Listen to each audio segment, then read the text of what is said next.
4장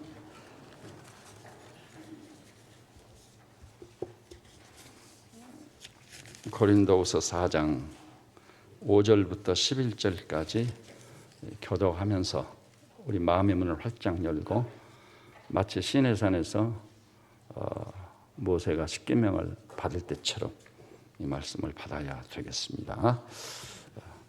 우리는 우리를 전파하는 것이 아니라 오직 그리스도 예수의 주 되신 것과 또 예수를 위하여 우리가 너희의 종된 것을 전파함이라.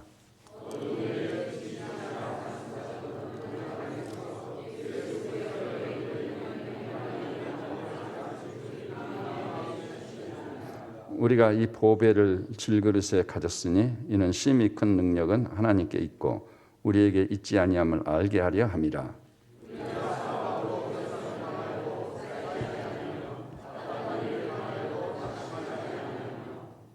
박해를 받아도 버림받지 아니하며 거꾸로 뜨림을 당하여도 망하지 아니하고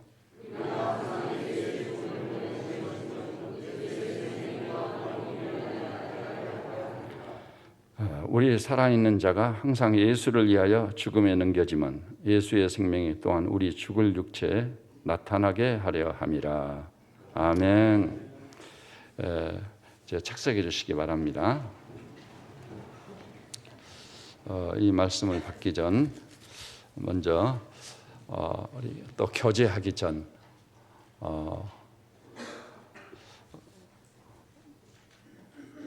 혹시 잠옷실에 계신 우리 교우들 설교자의 음성이 들린가요? 오늘 잠옷실에 아무도 안 계시나요? 예, 좋습니다. 예, 제 음성이 들리면 이렇게 표시 오케이 됐습니다. 오늘 같이 상고할 말씀이 너무 중요하기 때문에 확인하고 시작하려고 하는 것입니다. 그다음에 오늘 설교의 제목이 뭐죠? 이 보배를 질그릇에 가졌습니까? 이 기독교의 본질적 질문입니다. 이 문제에 대해서 내가 어떻게 답하느냐에서 우리 운명이 결정지어지고 이 땅에서 우리의 삶이 좌우됩니다. 자, 그러면 이제 교우들하고 교제 좀 하십시다. 오늘 하나님을 만나고 또 그의 음성을 들읍시다. 말씀을 받읍시다. 이렇게 서로 예.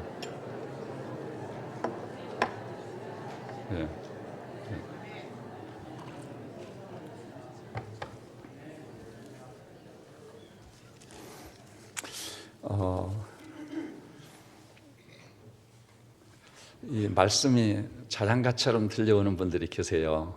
일주일 동안 너무 열심히 일하시고 분주하다 보니까 많이 피곤하시고 지치셔서 예배가 아주 낮잠을 즐기기에는 최적의 장소다. 잠깐 졸았는데 뭐 한 100시간 잔 것처럼 피곤이 싹 풀리고 시원한 느낌을 받아요. 근데 그 배후에 틀림없이 사탄의 역사가 있는 것입니다. 그 설교 시간에 조는 거 얼마나 좋으냐. 그것도 여기 있는 목사님 제가 경험해봤겠어요? 안 해봤겠어요? 다 해봤습니다. 해보니까 설교 시간에 조는 것처럼 기분 좋은 일은 없어요. 근데 그것이 그 말씀과 나를 단절시키려고 하는 사탄의 역사다. 이렇게 생각하면 틀림이 없습니다. 그래서 저는 자주 그렇게 얘기합니다. 혹시 졸음이 오지 않아요? 그럼 일어나서 걸어다니며 들으시는 거예요. 그건 전혀 문제가 없고 하나님께서 굉장히 기뻐하실 겁니다. 육신이 약하여 졸음이 오는 것을 막을 수는 없지만 졸지 않고 말씀을 받기 위해서 걸어다니며 들으니 하나님 보시기엔 너무나 사랑스러운 거예요. 또 담임 목사인 제가 볼 때도 정말 사람 체면을 생각한다면 일어서 가지고 걸어다닐 수 있어요. 그렇지만 말씀에 집중하기 위해서 일어나서 걸어다니는 것을 보노라면 아직까지 그런 분을 본 일은 없어요. 그런데 있단다면 제가 목사로서 드릴 수 있는 좋은 상을 좀 드리고 싶어요. 그렇게 우리가 말씀에 집중하자는 뜻입니다. 그럼 오늘 말씀을 이 교회 담임 목사, 여러분의 목사는 신앙생활을 어떻게 시작했는가?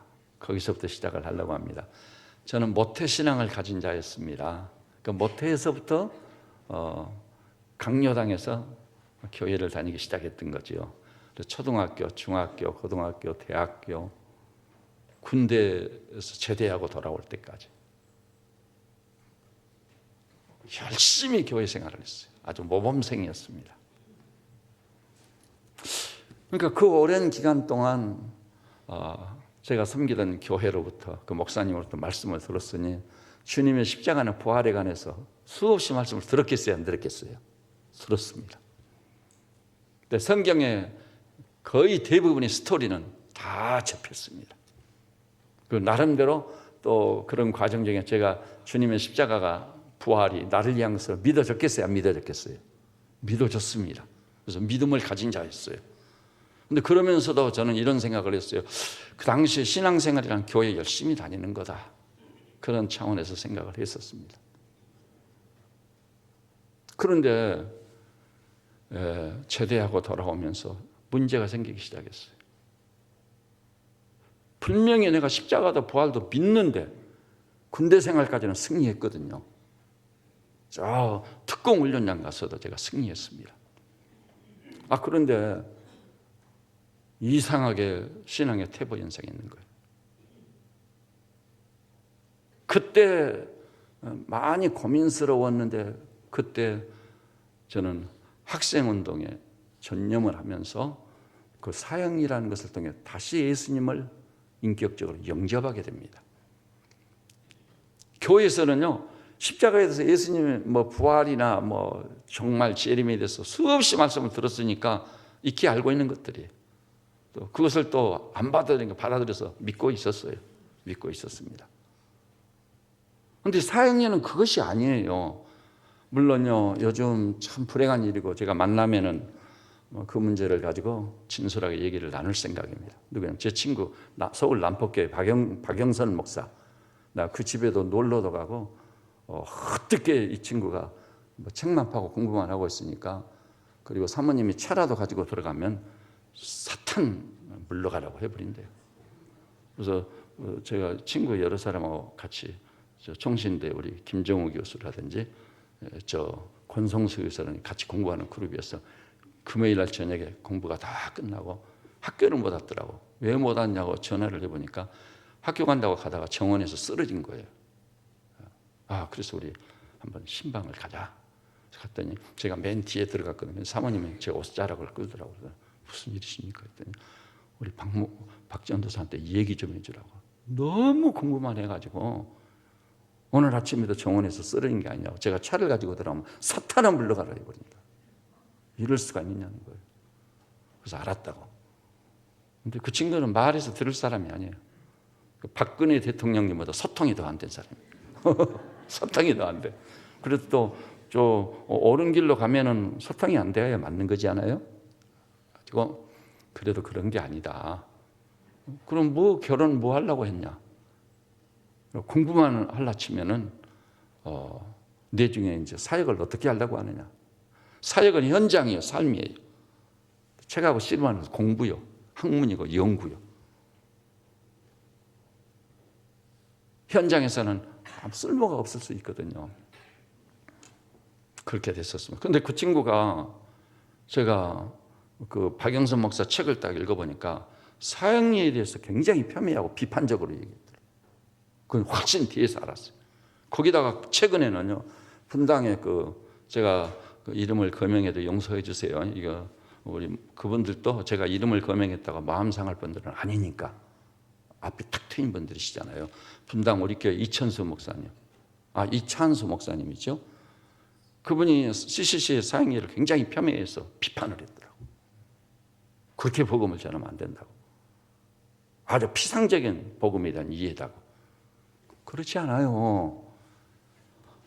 여러분, 제가 그 오랜 기간 동안 교회를 다니다 보니까 목사님을 통해 창세기부터 계시록까지 온갖 말씀을 들었다고요, 안 들었다고요? 들었단 말이에요. 또 그것을 제가 믿었겠어요, 안 믿었겠어요? 믿었습니다. 안 믿었으면 안 다녔겠죠. 그런데 문제는 어디 있느냐면은, 그래서 예수님에 대해서 익히 알고 있어요. 성경에 대해서 모르는 게 아니에요. 제가 말씀을 가르칠 때는요, 어떤 사람들 깜짝 놀라요. 정말 탁월하다고. 다 알고 있어요. 그런데 문제의 핵심은 예수 그리스도에 관해서는 모르는 게 없을 만큼 다 알고 있는데 그 예수 그리스도와 관계를 맺지는 않고 있었던 거예요. 근데 예수님에 관해서 많이 알고 있는 것을 나는 믿음이라고 생각하는 거예요. 구원의 확신도 가지고 있고. 근데 막상 내 자신의 신앙을 진단해 보니까 그 사형리를 이제 만나가지고 1월리부터 4월리까지는 기독교의 진리가 무엇인지를 4가지로나 설명을 쫙 하지 않아요. 그 다음에 마지막에 뭐가 있죠? 영접 기도문이 나오는 거예요. 그 기도문하고 앞에 나오는 지식과는 다른 거예요. 진짜 그 4월리 전체를 기독교의 그 신앙의 요체로 수락하고 나도 십자가도 믿고 예수 부활도 믿습니다. 분명히 그 믿음을 가져서 예수님은 나의 구세주입니다. 이런 사람은 틀림없이 그 예수님을 영접을 해야 돼. 누구로 영접해야 되지? 영접할 때는 구세주로 영접하는 게 아니라 이미 구세주에 대해서는 승인한 바 있어. 그 다음에는 뭐죠? 그 예수님을 내 인생의 주인으로 영접하느냐 못하느냐 여기에 달려 있는 것입니다. 그것이 주님과 인격적 관계를 맺느냐 안 맺느냐의 문제. 그래서 오늘 본문에도 보니까 바울이 뭐라고 했죠? 우리는 우리를 전파하는 것이 아니라 오직 그리스도 예수의 주되신 것을 전파한다. 여러분 주목하세요. 제가 작년에도 이 유사한 본문을 달리해서 유사한 설교를 했고 그 후에도 설교를 여러 번 했는데 달라지는 게 없어. 제가 정신이 반짝 난 거예요. 내게 이탁한 약물이들은 틀림없이 지옥을 면하고 천국에 들어가야만 해요. 하는데 제가 수없이 외쳤습니다만 마태복음 7장 보니까 우리가 주의 이름으로 선지자 노릇했고 주의 이름으로 귀신을 쫓아냈고 주의 이름으로 많은 권능을 행치 아니하였나이까. 그 천국 문턱에서 되어진 일이니까 우리 신앙을 테스트하는 결정적 시금석입니다. 천국 문턱에서 되어진 일이에요. 근데 주님이 그들이 야 너희들 거짓말하고 있네 그렇게 말했던가요? 거짓말이 아니었어요. 그들은 실제로 주의 이름으로 선지자 노릇을 했고 귀신도 쫓아냈고 많은 권능을 행했던 거예요. 근데 그들에게 주님께서 이렇게 말씀해 버려요. 내가 너희를 도무지 모른다. 이 불법을 행하는 자들아 내게서 떠나가라. 병행 구절 보니까 이들을 결박지에 바깥 어두운 데 던지라. 거기서 슬피 울며 이를 갈미 있으리라. 여러분 나를 위한 십자가나 부활의 천년에 되신 것 이 2가지 복음은 너무 놀라운 거예요. 복음 중에 복음입니다. 안 믿을 자가 어디 있어요? 안 믿을 사람 있다면 그 사람 정신 빠진 사람이요. 우리가 알고 지은 죄 모르고 지은 죄 얼마 전에 제가 특히 알고 지은 죄에 대해서 말씀드렸었죠. 알고 지은 죄. 근데 그런 죄를요 진홍같이 붉은 죄를 흰눈같이 희게 하셨다니 친히 십자가에서 피아물을 다 쏟아가지고 우리를 구속하셨으니 이 얼마나 감격스러운 일이에요. 그 안 믿는 사람은 정신 빠진 사람이라니까. 정신이 잘못된 사람이에요. 그러니까 이 복음을 받고도 안 믿는 거예요. 왜냐하면 죄의 삭시 사망인데 그 죄를 완전히 제거해서 의인이 되게 하셨다는 것도 안 믿는다니 말이 아닌 것이죠. 그 사람 지옥에 가야 돼요. 그 다음에 우리 인간의 최대의 원수는 뭐예요? 마지막 멸망받을 원수는 사망이에요. 사망보다 왼수가 어디 있어요? 그리고 이 사망은 아무도 피할 수가 없는데 100세 인생을 자랑해봤자 말짱한 일이에요. 결국은 죽음이 이르고야 마는 거예요. 근데 주님께서 그 죽음을 이길 수 있는 유일한 길은 무엇밖에 없죠? 부활밖에 없는 거예요. 죽었다가 다시 사는 부활. 그리고 그 부활체는 보통 처음 육신이 아니고 죽지 아니하고 썩지 아니하고 쇠하지 아니하고 영광의 형체로 호련히 변모시키시리라. 이렇게 부활의 천년을 맺으셔서 말로 할 수 없는 최고 은혜와 영광, 구속의 완성을 주신 것 아니에요. 그 부활은 안 믿는 사람이 이상한 거예요. 감격스럽게 그걸 받아야 되는 거예요. 온 천하를 꺼도 네 영생을 잃으면 무엇이 유익하겠느냐. 천하보다 귀한 영생을 주시는데 부활의 생명을 주시는데 안 받아요? 그런 정신 빠진 사람이어서 그건요 배후에 사탄의 역사가 있으니까 안 믿는 겁니다. 그걸 아셔야 돼요. 사탄이 반드시 존재하는 것이 역사하는 겁니다. 우리 성경에서 수없이 보지 않아요. 지금 뿔을 12개 달고 내가 사탄이다 하고 나타나는 일은 없어. 그렇지만 우리 주변에서 일어난 일들을 볼 때 흑암의 세력이 있구나. 사탄이 역사하고 있구나. 그것을 분명히 알고 있는 거예요. 그러니 십자가나 부활을 이 부활의 복음을 받을 때 안 받을 자가 어디 있느냔 말이에요. 나도 믿는다고, 나도 알게 됐다고 이제 믿습니다. 구원의 확신 갖습니다. 좋아요. 그런 축복을 저항할 자가 어디 있고 거부할 자가 어디 있겠어요. 그래서 그분이 우리의 뭐가 되는 거예요? 구세주로서 확인이 돼요. 그분만이 유일한 구원자. 다른 이로서는 구원을 얻을 수 없나니 천하 인간의 구원을 얻을 만한 다른 이름을 예수 외에는 주신 일이 없음인지라. 할렐루야, 믿습니다. 처음에 믿을 때 기분이 너무 좋아요. 환상이에요, 환상. 저 집사람은 3일 3야를 그냥 계속 울더라고요. 아마 우리 아버지가 돌아가셔도 그렇게 울진 않을 거예요. 형제 자매가 옆에 같이 살다가 죽어도 그렇게 울진 않을 거예요. 예수님을 정확히 만날 때 이 구속의 이 은혜가 임하면은 우리는 그것을 위해서 예비된 눈물, 그 눈물을 쏟는 거예요.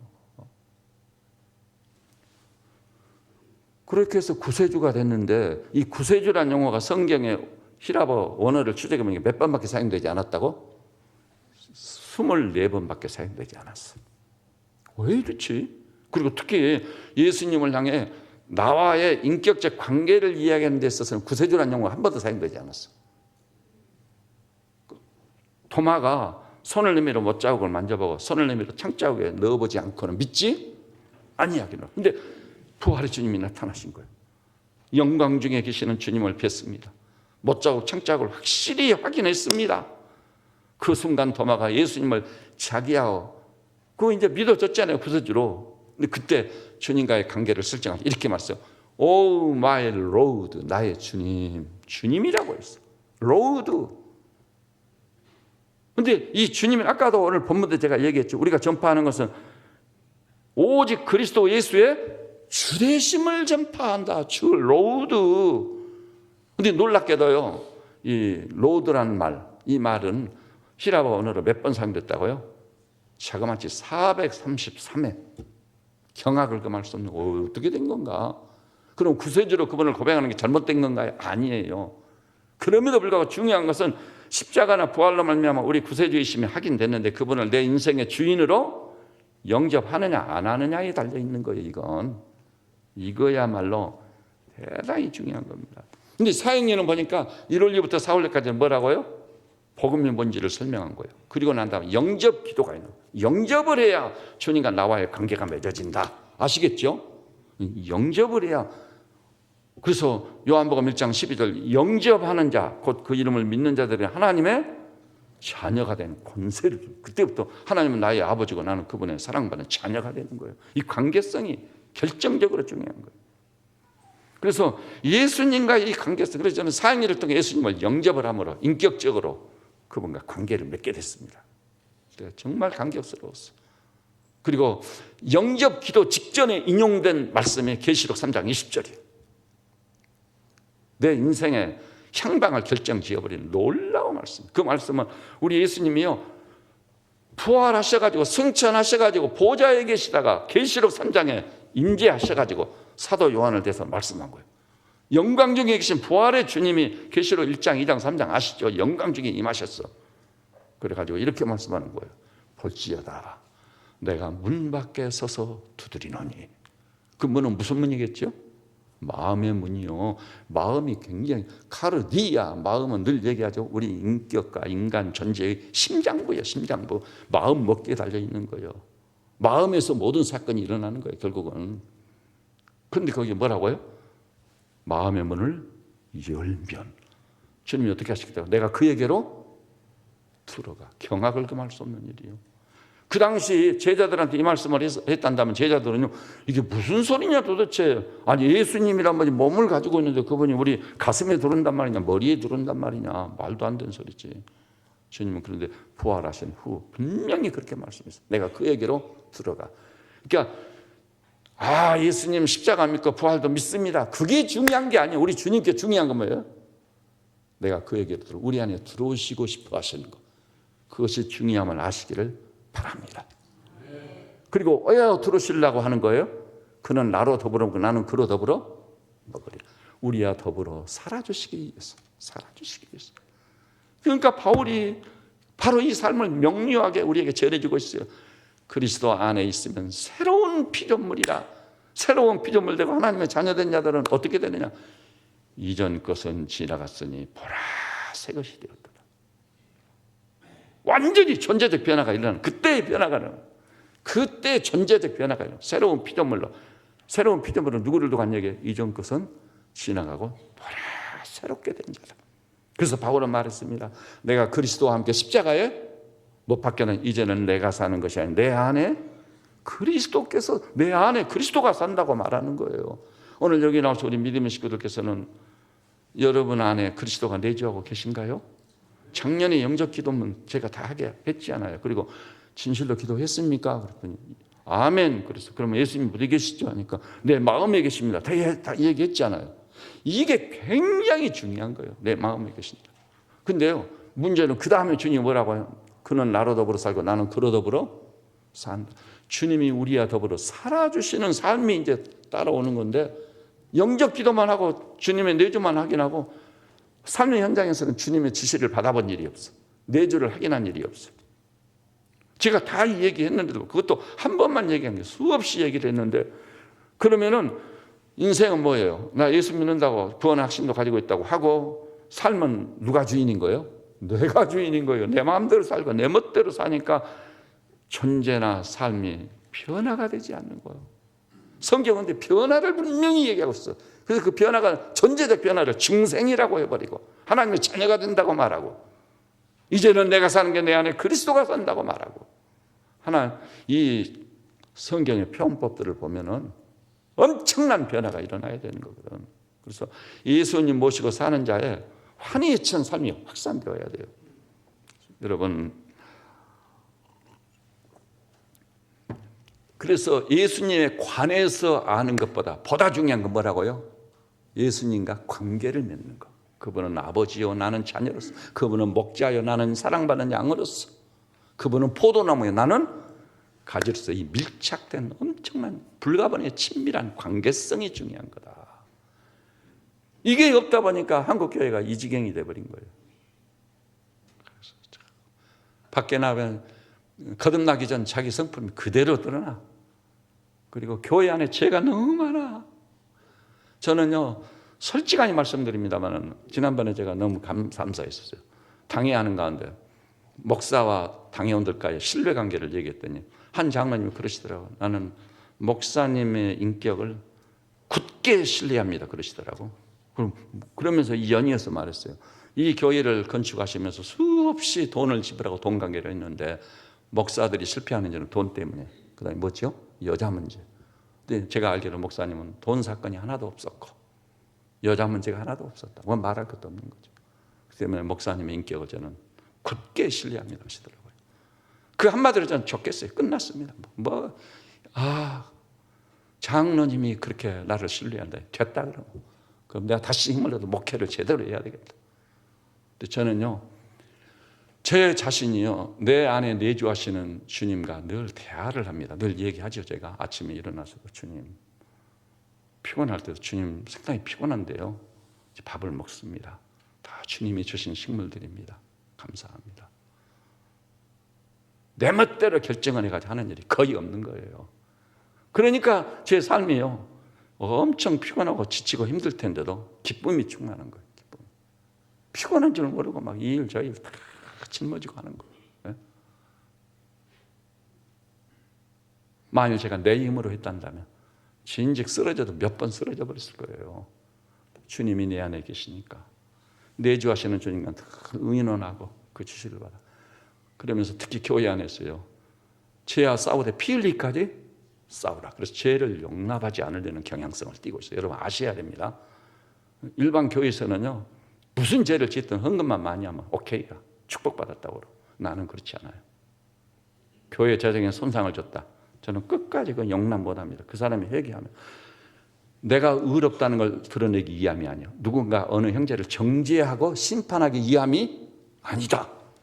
세상이 이러는데 적어도 교회 안에서 죄를 용납하면 안 되는 것이죠. 안 됩니다, 그건. 그리고 죄의 끝은 뭐라고요? 죄의 삭선? 사망이니까 그를 위해서도 그건 안 되는 거예요. 그것이 증거가 분명하고 사실이 확실할 때는 아이고 그럴 수는 없다. 이렇게 의견의 일치를 봐야 되는 거예요. 그럼 그것으로 끝이요. 의견의 일치를 본 거니까.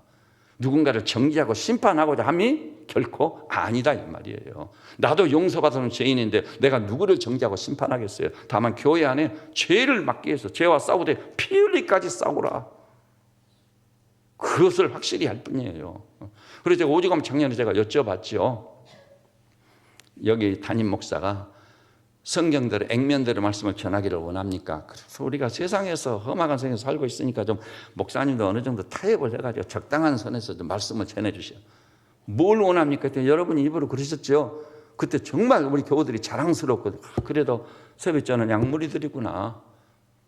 말씀대로 액면대로 전해주려는 것이 여러분의 요구사항이었거든요. 물론 혹시는 마음에 그래도 목사님 그래도 그렇지. 세상에 나가서 한번 살아보세요. 저도 세상 다 알거든요. 이 저 안에 있는 예수님이 가로막는 걸 못하는 거예요.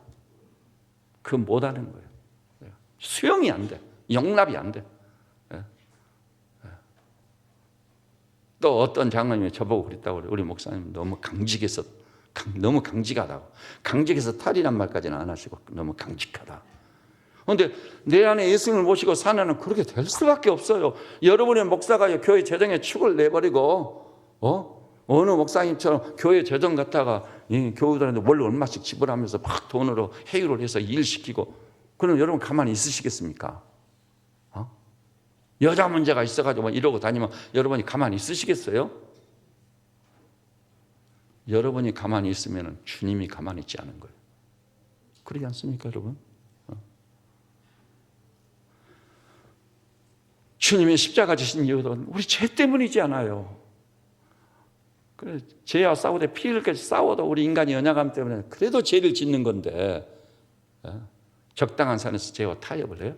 말도 안 되는 소리예요. 할 수 있는 한 최선을 다해서 죄를 대적하고 죄를 결박지어버리고 그리스도의 십자가로 말미암아 능히 이기는 우리가 되고 교회가 되고 성도가 되셔야 될 줄로 믿습니다. 그러니까 이렇게 주님이 내 안에 내주하시니까 그분의 지시를 받아 사는 거예요. 지시를 받아 살아. 그래서 제가 교회 우리 교우들이 다 아는 사정 교회 저같이 많이 붙어있는 사람이 없어요. 저 양경원 목사 어디 가지도 않나. 맨날 교회 제 목양실밖에 몰라요. 그리고 틈나서 이렇게 교회 주변 좀 살피면서 일할 때는 없는가, 손봐야 될 때는 없는가, 다 그거 들여다보고 다니거든요. 이 교회가 무슨 내 집도 아닌데 내 집보다 더 하는 거예요. 저는 아버지의 집이니까. 근데 그게 뭐냐면 내 안에 내주하시는 주님이 지시하는 대로 사니까. 주님 좀 피곤한데요. 야, 그럼 바깥에 나가서 거닐어라. 예, 알겠습니다. 어제는 저 뒷산 좀 한번 돌아봐라. 예, 알겠습니다. 뒷산이 어떻게 됐는지 그동안 변화는 없었는지 쭉 올라가서 이렇게 돌아봤어요. 돌아봤더니 연 능선 바로 밑에까지 저 태제 골짜기에서 집을 지어버렸더라고. 쭉 돌아봤습니다. 근데 정말 기분이 상쾌하고 참 기분이 좋습니다. 주님께 순종한다는 게 진짜 기분 좋은 일이지 않아요.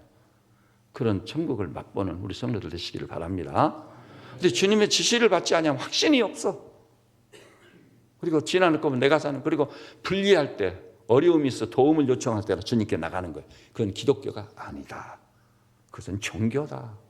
기독교는 종교가 아니야. 그래서 성경에 뭐라고 그랬죠? 너무나 놀라운 사실은 예수님께서 제자들을 부르실 무렵 사도행전 시대는 성경이 있었어요? 없었어요? 없었어. 신학교가 있었어요? 없었어요? 없었어요. 복잡한 신학 이론 다 없었어. 그리고 제자라고 하는 사람들 베드로, 요한이 뭐 하는 사람들이에요? 고기 잡는 어부들이요. 여러분 고기 잡는 어부에 대해서 알지요? 죄송한 표현입니다. 아주 무식무식한 사람들이거든요. 근데 그들을 향해 주님이 제자를 부를 때 뭐라고만 말했죠? 너희는 나를 따르라.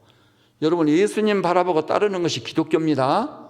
그런데 예수님을 바라보고 따르지는 않고 자기 개성을 따라 자기 스타일을 따라 성경을 이렇게 각색하고 저렇게 각색해서 자기 주장을 펴고 이러니 이게 교회가 다수라장이 되겠느냐 말이에요. 이게 안 돼요. 안 됩니다. 말이 아니야 이 교회가. 뭐 우리 교회가 그런다기보다는 정말 어이없고 황당한 일이 너무 많이 벌어지고 있는 거예요. 이 일을 어찌할꼬. 우리도 주님의 제자들 부를 때를 생각해야 돼. 성경 놓고 아무것도 없는데 예수님이 안 돼요. 특히 이방인들의 경우는 황당한 얘기죠. 구약도 아무것도 모르는, 율법도 모르고 그런데 갑자기 나를 따르라. 기독교는 그거예요. 예수님 바라보고 예수님 따라가는 거. 요한복음 10장 27절 확실히 말씀했습니다. 내 양은 누구냐? 아, 주님은 나의 목자입니다. 내가 흥분해가지고 주님이 나의 양 목자라고 해봐야 소용없어요. 주님이 인정하는 그의 양이 되어야 맞지요. 근데 요한복음 10장 27절에 내 양은 정의를 딱 해놨어요. 내 양은 누구라고요? 내 음성을 듣고 나를 따르는 그 사람이 주님의 양이라는 거예요. 그러면 주님이 그와 함께 하시는 거예요. 너무 놀라운 건 마태복음 28장 맨 마지막 말씀도 모르죠. 세상 끝날까지 내가 너희와 항상 함께 있으리라. 우리가 필요할 때 요청 그때만 계시고요. 예배 드릴 때나 같이 계시고요. 그게 아니요. 세상 끝날까지 항상 함께 있으리라. 이게 기독교이고 이게 생명의 정계인 거예요. 주님이 친히 우리가 아까 바울을 예로 들었잖아요. 이제는 내가 사는 것이 아니라 내 안에 그리스도가 산다니 이 말이 안 돼. 이해가 안 가는 얘기를 하는데 그게 기독교단 말이에요. 그게 생명의 정보입니다. 여러분 거기 이르지 않았으면 종교입니다. 종교에 관한 한 IMBC 사장을 지낸 그 어느 목사님 있죠? IMBC 사장 지내고 지금은 목사가 된 양반. 예, 그 조정민 목사. 그분이 자기 친구들이 지금 절에 주지 스님들이 여러 명 있지 않아요. 완전 불자예요. 절에 가서 자란 사람이요. 근데 그가 자기 아내 교회 새벽까지 울고 난리인데 그 아내 빼앗아 오려고 이렇게 교회를 알아보기 시작한 결과 완전히 그리스도인에서는 뒤늦게 신학을 해가지고 목사가 돼서 교회까지 세웠잖아요. 그걸 하는 말, Why Jesus? 왜 예수냐는 거예요. 자기는 예수가 아니란다면 자기는 불자로 남아있겠다는 거예요. 종교 중에 종교는 불교다는 거예요. 그런데도 불구하고 제가 그런 불자에서 기독교로 개종을 하고 목사까지 된 이유는 예수 외에는 길이 없어. 예수 외에는 방법이 없어요. 우리 인간에게. 그러니까 Why Jesus? 왜 하필이면 예수냐? 그 결정적인 이유를 봐버린 거예요. 그래가지고 주님이 지시를 하니 안 갈 수가 있어야지. 미국에 유학을 가가지고 신학교 생활을 읽어보니까 얼마나 고생을 많이 해버렸는지 돈도 없고 고생을 아주 직설나게 했어요. 그래도 주님의 지시니까 한 거예요. 이겨내고 승리한 겁니다.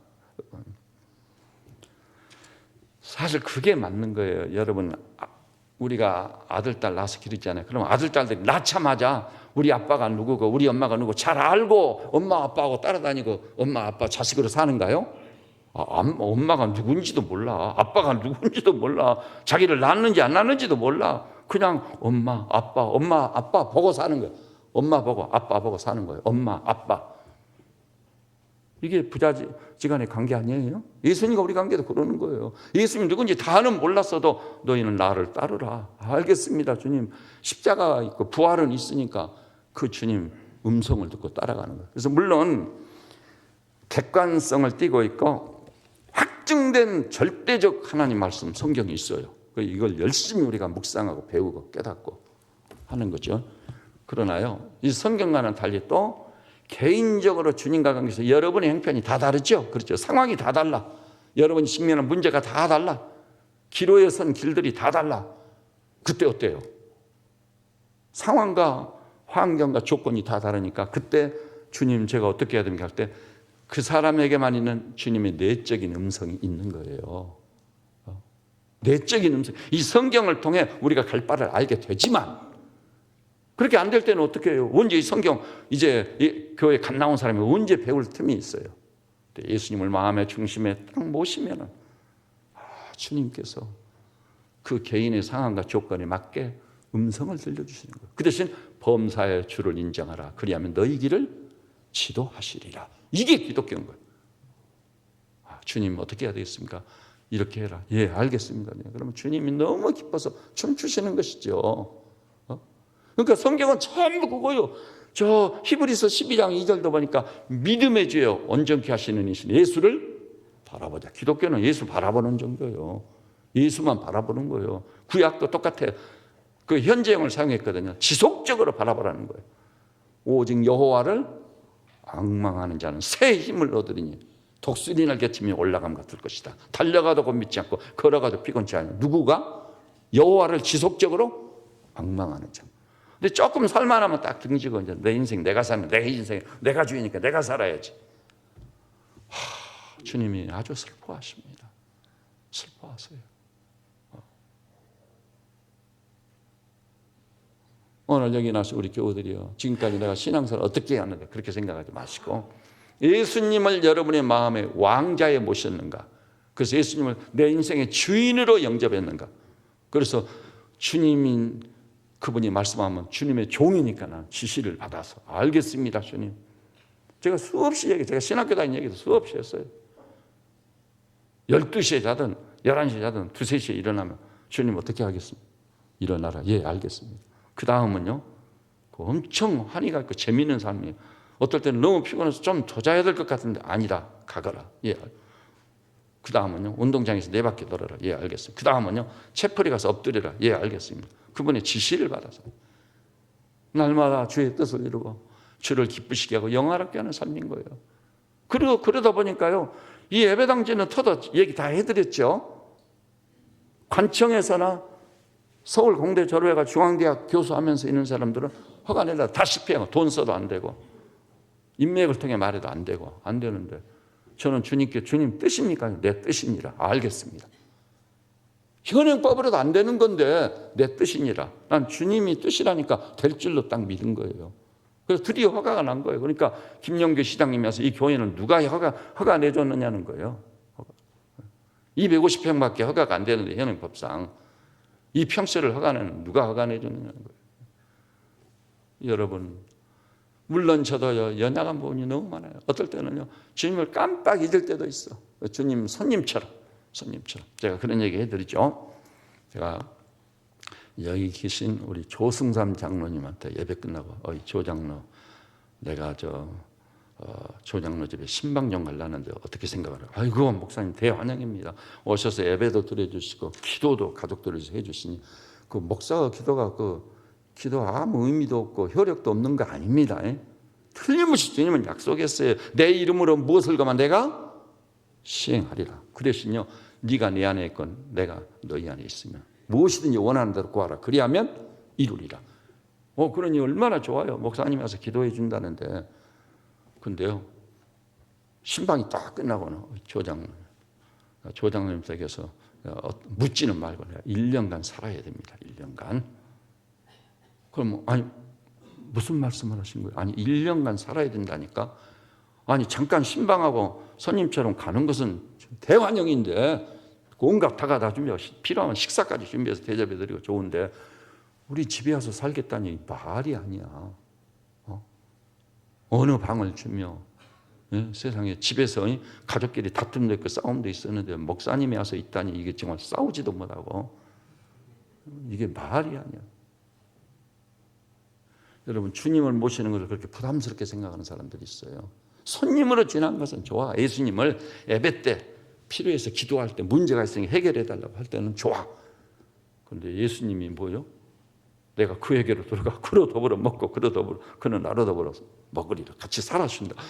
와, 이건 아닌데. 왜냐하면 구약에 보니까 뭐라고 그랬죠? 에레미야에 사람의 마음이 만물보다 거짓되고 부패한 건 사람의 마음이라. 누가 이를 알려. 근데 내 마음에 들어와 버리시겠다니 보통 부담스러운 일이 아니요.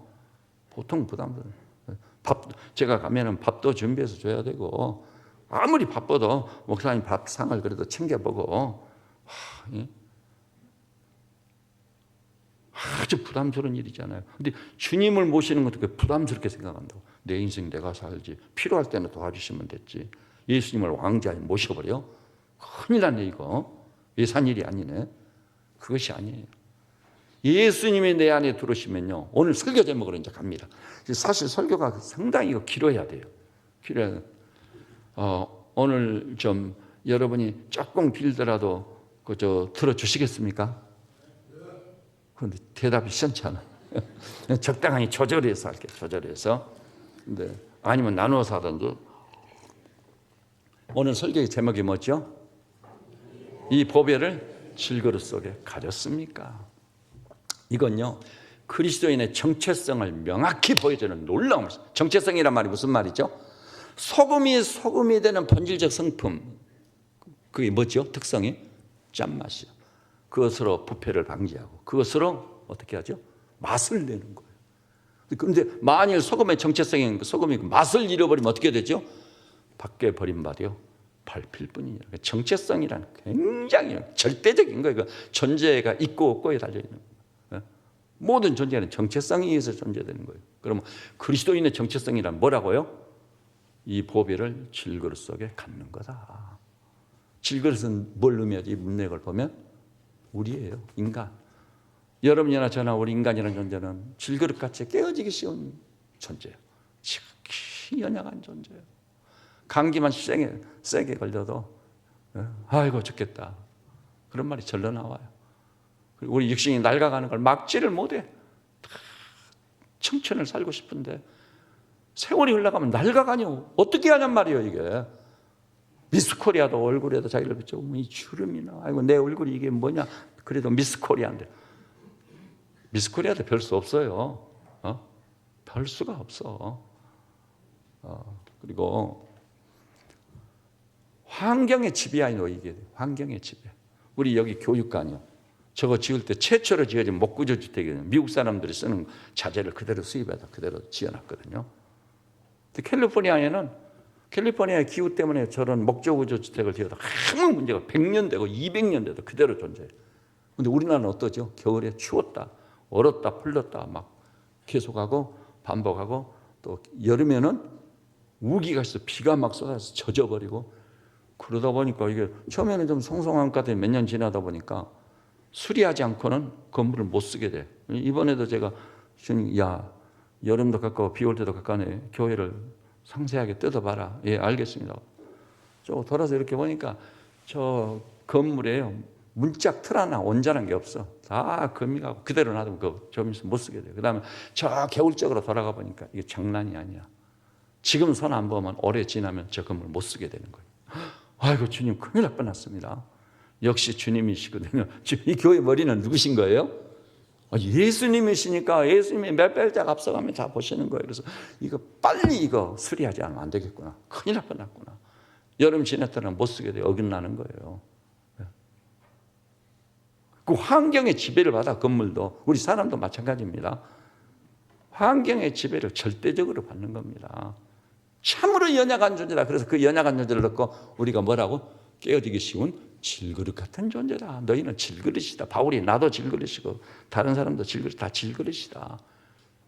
그런데 우리가 질그릇으로 끝난다면 얼마나 초라하고 얼마나 불쌍한 존재들인가요? 그렇죠? 참으로 불쌍하고 또 불쌍해요. 주의 범이 오는 것을 누가 거부할 수 있어요? 세월이 흘러가고 내 육신이 낡아가면 낡아갈수록 내 몸에 뭐가 생겨요? 이상현상이 생겨. 무릎도 이상하고 어깨도 이상 어떤 권사님이 한 번 어깨가 아파서 뭐 어찌할 바를 뭐 그러냐고 그랬더니 50견이라잖아. 50견이 뭔가 있지. 생전 처음 들어. 50견. 육신은 정말 연약한 거예요. 연약해요. 과식하면 안 좋고 밥을 적게 먹어도 안 좋고 잠이 모자라도 안 되고 다 절대의 영향을 놓이는 거예요. 질그릇 같은 존재다. 그것이 우리 그리스도인이란다면 정말 믿는 의미나 가치가 전혀 없잖아요. 근데 그리스도인의 정체성은 바로 그 질그릇 속에 뭘? 보배로우신 주님을 모시고 있다. 보배. 이 보배를 질그릇, 이 보배를 문맥을 보면요. 영광스러운 우리 주님이요. 주님이 나보다 더 원하는 게 뭐라고? 우리 안에 들어오시는 걸 더 원하시는 거예요. 그래서 너희가 믿음이 있는가 너희 자신을 시험하고 확증해라. 예수 그리스도께서 너희 안에 계신 줄을 알지 못하느냐. 그렇지 않으면 너희가 버리운 자리라. 버리운 자가 갈 것은 어디라고요? 지옥밖에 더 있어요. 반드시 예수님을 내 마음의 왕자에 모셔야 돼요. 내주하신 주님. 그리고 주님과 얼마나 친밀하게 지내는지 주님은 포도나무 나는 가지가 돼야 돼요. 가지 꺾어가지고 꺾어져 버린 것을 갖다 새끼로 딱 묶어놓으라. 그 말이 아니에요.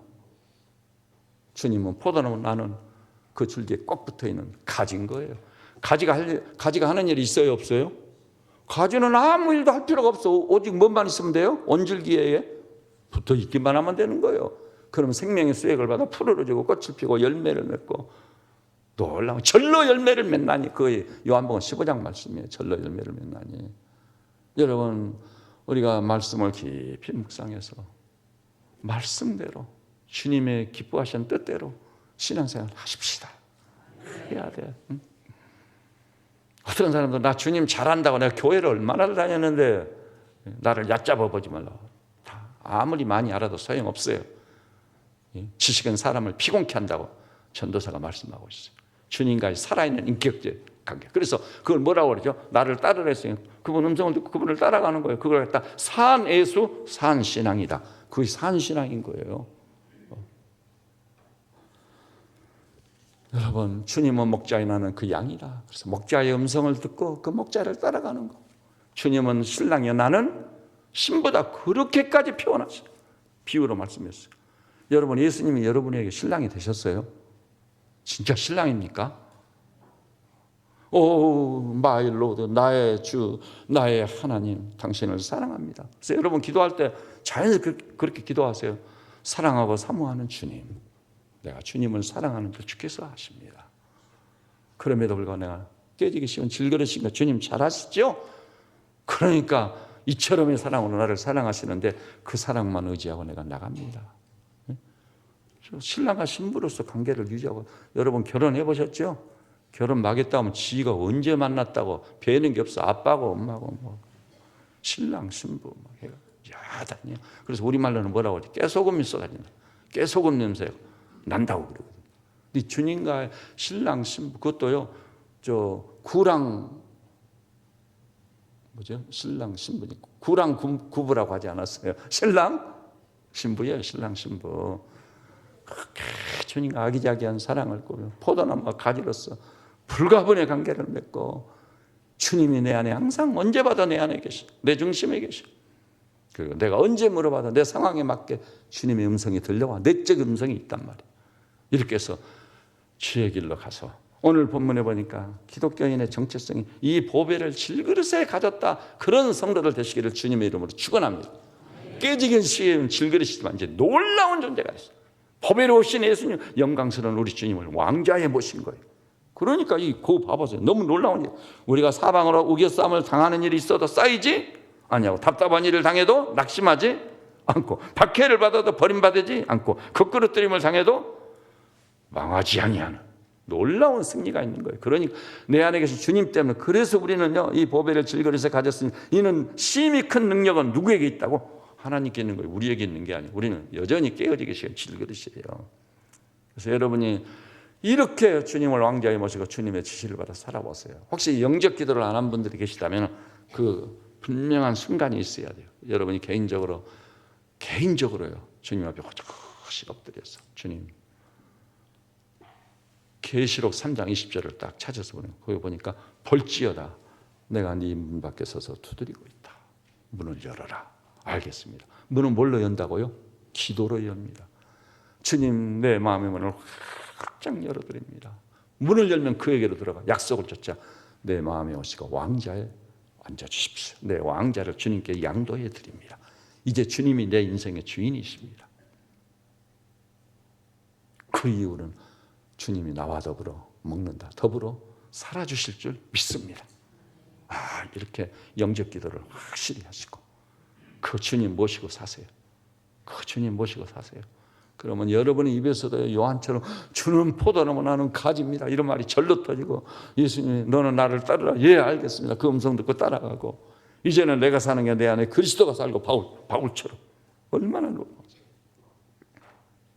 골로새 1장 16절도 마찬가지예요. 너희 안에 계신 그리스도 예수 교회 안에도 계시고 개인 심령 안에도 계십니다. 이것이 기독교다. 이래서 주님과 불가분의 이 친밀한 관계, 방금 비유를 잘 말씀드렸어요. 그런 관계를 맺은 성도로서 주님에 대해서 지식적으로 이해하고 아는 자가 아니라 인격적으로 주님과 관계를 맺고 그 주님의 인도를 받아 사는 산에서 산 신앙을 가지고 삶으로 여러분이 종교인이 아니라 그리스도인들이 다 되시기를 주님의 이름으로 축원합니다. 예, 기도하십시다. 주님, 오늘 아버지의 집에 올라와 예배 중에 주의 임재를 느끼고 말씀을 받았습니다. 주여, 우리가 지금까지 주님에 대해서 잘 알고 있었는데 그것을 믿음이라고 착각하고 있었는데 천국 문턱에서 이 불법을 행하는 자 내게서 떠나가라. 내가 너희를 도무지 모른다. 부인해 버리셨습니다. 주님과 아무런 관계가 없었기 때문입니다. 이제 우리 주님을 마음의 중심과 왕좌에 모십니다. 그래서 내 생각, 내 뜻대로, 내 원대로 사는 게 아니라 오직 주인 되신 주님의 지시를 받아 삽니다.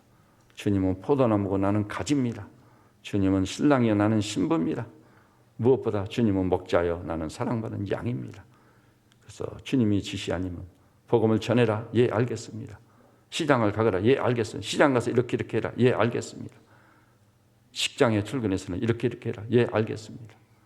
삶의 전 영역에서 주님과 동행하면서 그 지시를 받아 사는 새로운 길의 삶, 생경스러운 삶, 생명이 약동하는 산 안에서 산 신앙을 가지고 사는 우리 세배치의 양무리들 되게 하여 주시옵소서. 예수님의 이름으로 기도드립니다. 아멘. 특성하겠습니다.